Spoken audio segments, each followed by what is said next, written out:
Today we're going to look at Game 2 between Secret and Alliance, the grand final from the ESL One Birmingham tournament. And we're going to look at Matumbaman's position 2 Luna, who is going to be trying to create space for this position 1 last big Meepo, played by Nisha. Lessons that cannot be unlearned. Welcome to the Church of Obelisk. So, we see so far Luna and Kunka trying to hide and not trying to give away the lanes they are in. Meanwhile, Puppey has scouted where the enemy heroes are with his Treant so they can get the lanes they want. So what's the deal with position 2 Luna? Well, partly of course just because they wanted to get this last pick Meepo. Just this very strong cheese pick in the right game can just take over the game, and then it's fine to have a hero in like a somewhat suboptimal position. But actually Luna in general in this current patch is actually fine being in position 2. You can even play her as a position 3, or you've also seen her somewhat played as a position 4. And the reason for that is that Luna is actually a hero who's quite good at early mid-game fighting. Her laning stage is not the greatest. She can definitely get run over in the laning stage, but after the laning stage she's actually really strong in straight up fighting. Loosen Beam is quite a strong spammable ability, and then Eclipse can be so powerful if you're fighting in open terrain without creeps nearby. So, and especially now with the Dominator build that's gained popularity in recent weeks, Luna is actually really good at fighting early game and provides a lot to a team also with that aura. So she's a hero that's sort of very flexible. You can play her as that hardcore late game carry, but she's also fine at fighting earlier, and that's what makes her really good in this particular patch, because it's so important in this patch to be able to have map control in the mid game, get all its objectives, and secure those bounty runes and outposts and so on. But at the same time, with the recent buffs to towers, it's actually not that easy to end the game super early. So having a hero that, if the game goes late, can still carry the game is also quite valuable. So that's what makes Luna a really strong hero in the current meta, a very flexible hero. And Luna can struggle in the laning stage, but if you put beside a very strong support like Nature's Prophet, you can actually get a lot done, because you have that pretty powerful nuke, fairly low cost and low cooldown, and you have that excellent aura which gives you bonus damage and bonus armor to your heroes and all nearby player units. And so this is really strong for Nature's Prophet, gives him a good amount of bonus damage. He gets 8 bonus damage here, 4 are from the Fairy Fires, but the other 8 is from that level 1 aura. And then the Treants also get some bonus damage. So you might look at that and say, but Yon, haven't you read the tooltip? You know, just look at the tooltip. It says increases the attack damage and armor for Luna and nearby allied ranged player units. But Treants aren't ranged, they don't get bonus damage. Well, yes, actually they do. They do get bonus damage. The tooltip is wrong. It applies to melee units just as much as to ranged units.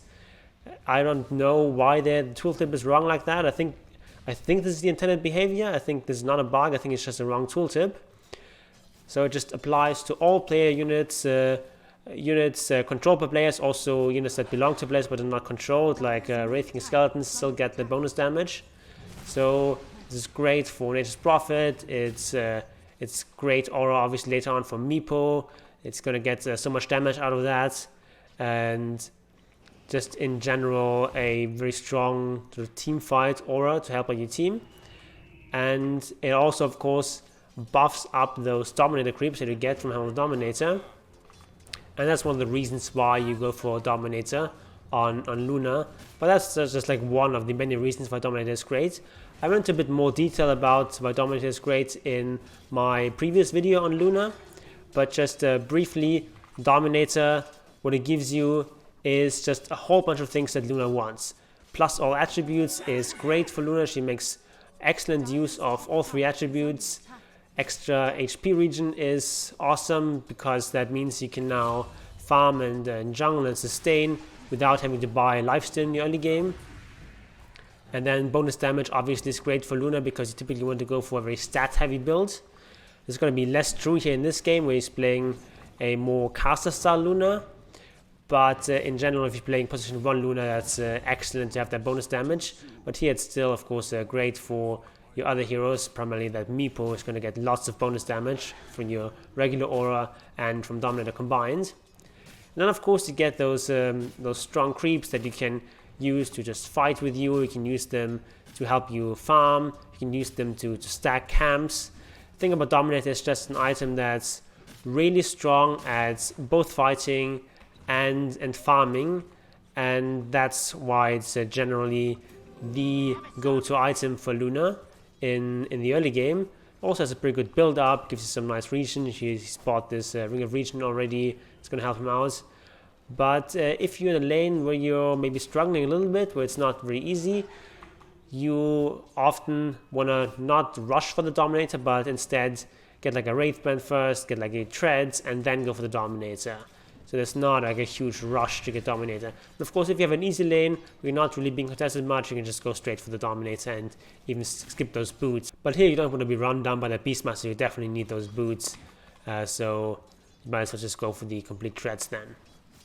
Beastmaster just at level 6, so he's going to try and go in here for a roar. But this team immediately responds. We have 2 TPs coming in, we have Prophet also coming in.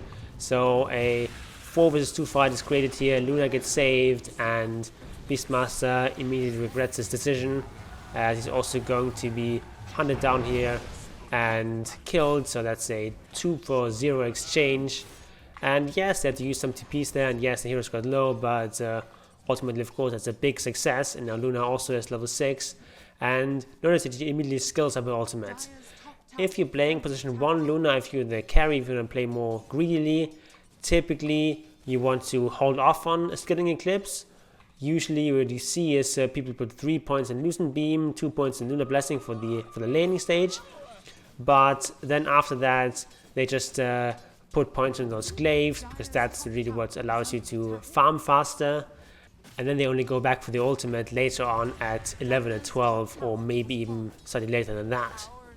So the game is pretty even right now. Meepo has done really well in the mid lane, but so has the Morphling in the top lane. They have already pushed that tier 1 tower in the top lane, and Meepo is still trying to farm, still trying to get that E-Blade online, or he has his Ghost Scepter.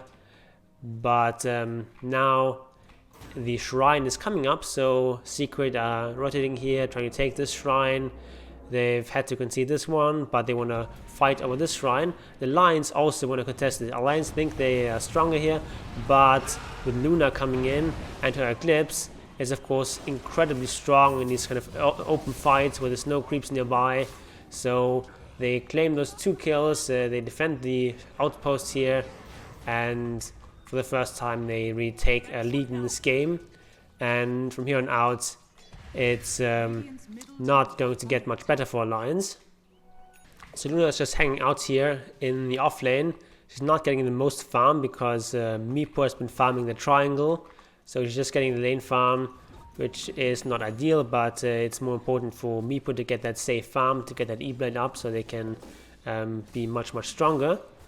And you don't want to go into the top lane as Luna. That's the dead lane, that's the most dangerous lane. You want to stay here, you want to stay near the tower, you want to stay safe. Because the problem with Luna is that she does dish out a lot of damage, but she's also quite fragile. So if she gets run down by several heroes, she can die very easily. So you have to be careful here and not take too many risks, not farm it in risky parts of the map, because you have no escape mechanism aside from having good movement speed. But here in the bottom lane, you see a couple of heroes top, see 2 heroes dying top. It's fine to farm out that wave. And now he's almost got his Dominator. Dominator flies out, so he right away heads out to the nearest camps, and he's going to find a Hellbear Smasher, which is excellent first creep. It gives you a bunch of bonus attack speed, 15 attack speed here, as well as that Thunderclap nuke, which helps out here for Meepo to farm that camp, because that is a camp that's a bit tricky to farm, so helping out with that magic damage is great. And I would probably say this is the best creep you can have as Luna at the start. The attack speed is great, obviously, synergizes really well with that bonus damage you get from your Lunar Blessing and from your Helm of the Dominator.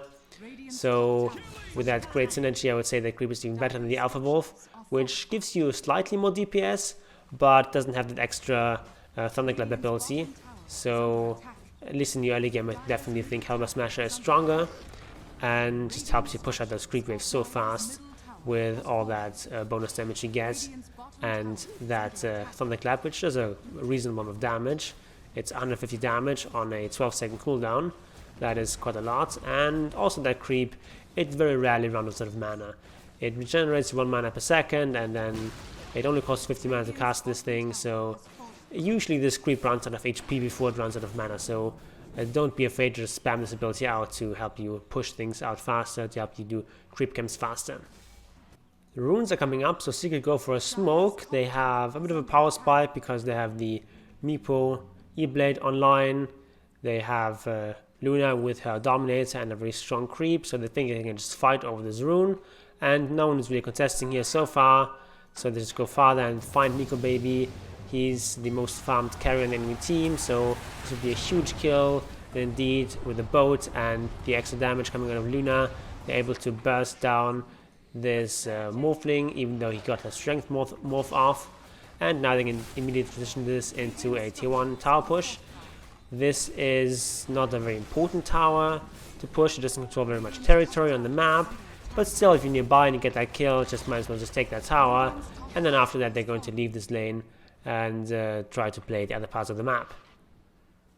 So if you're playing position 1 Luna, typically the follow-up item after Dominator would be Manta, because it helps you farm a lot faster, helps you scale. But here is not so worried about scaling, he's worried about being able to fight in the mid-game. They will hit this mid-game timing with the Luna BKB and Meepo when he's at his strongest with his first 2 major items. So that's why they go for BKB here and gets initiated on here. But with that Ogre Frostmage aura, he's actually quite tanky. Also that heal coming out from Puppey's mech helps Matumbaman survive barely, and he is able to walk it off, and very importantly doesn't kill that creep, because that would kill himself with the last will damage here. So they win that fight, they get 1 kill, even got a buyback here out on that Void Spirit, and everyone is still alive here on Secret side. So a big win, and they now have a very decisive net worth lead here.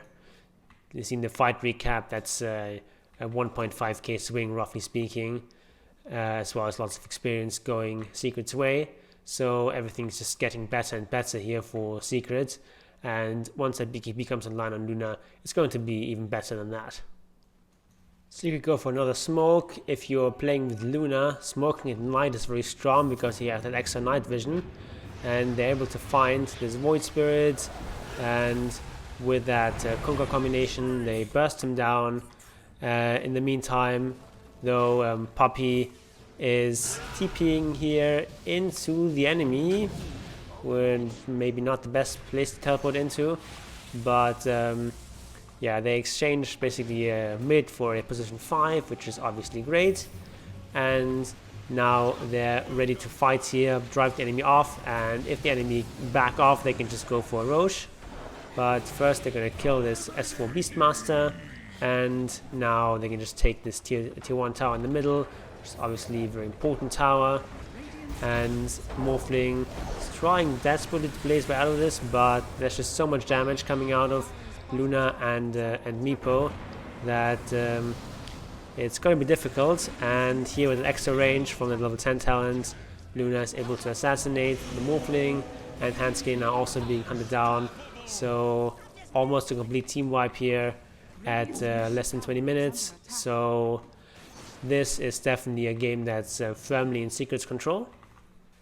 So of course they immediately head into the Roshan pit with Meepo obviously roshing is very quick, and then the aura from Luna obviously also helps out a lot with extra damage here, extra 20 base damage here from the Lunar Blessing aura, and another 20% from the Dominator.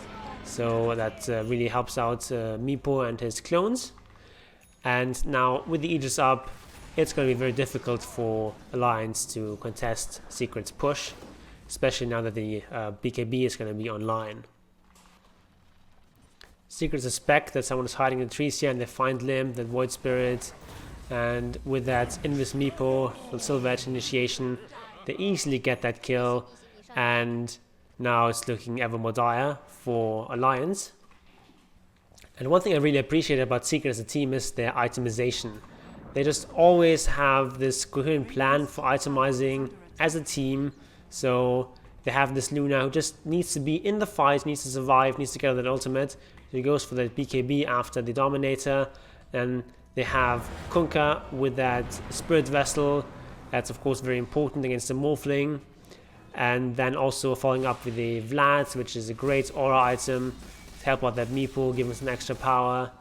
And we have Puppey with his mech and now working on a pipe. We're going to have all the aura items.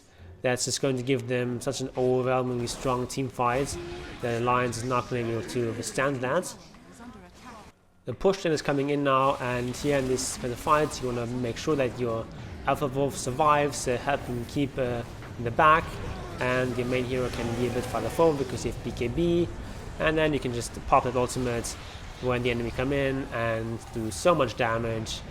And yeah, that Alpha Wolf still alive, still being able to stay safe here, and now it's just hitting those buildings and of course killing the Bane in the process as well. And now it's pretty much nothing that Alliance can do at this point. Follow-up item here for Luna is going to be the Aghanims, which is going to make her ultimate even more powerful. And then afterwards you can still go for these late game items. You can go for your Satanics and Butterflies and so on. And then if somehow by a miracle Alliance are able to stall this game out and the game goes to like 40 plus minutes and Meepo starts to fall off, Luna is still sort of a backup plan. She will still then come online later and carry the game to victory. But here in this game it's not going to be necessary.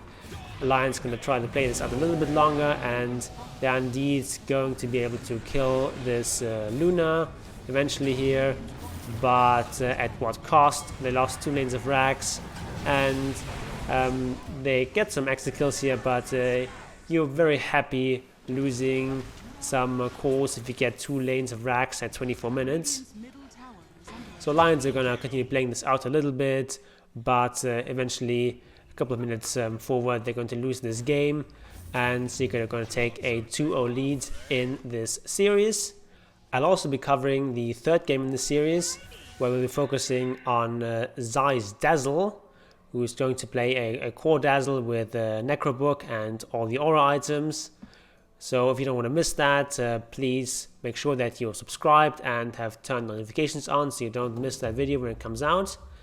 And in the meantime, I recommend this other video that I've mentioned before on Luna with Dominator, as well as the first game in the series where we talked about position 5 Enigma played by Puppey. And Obelisk Willing, I will see you there.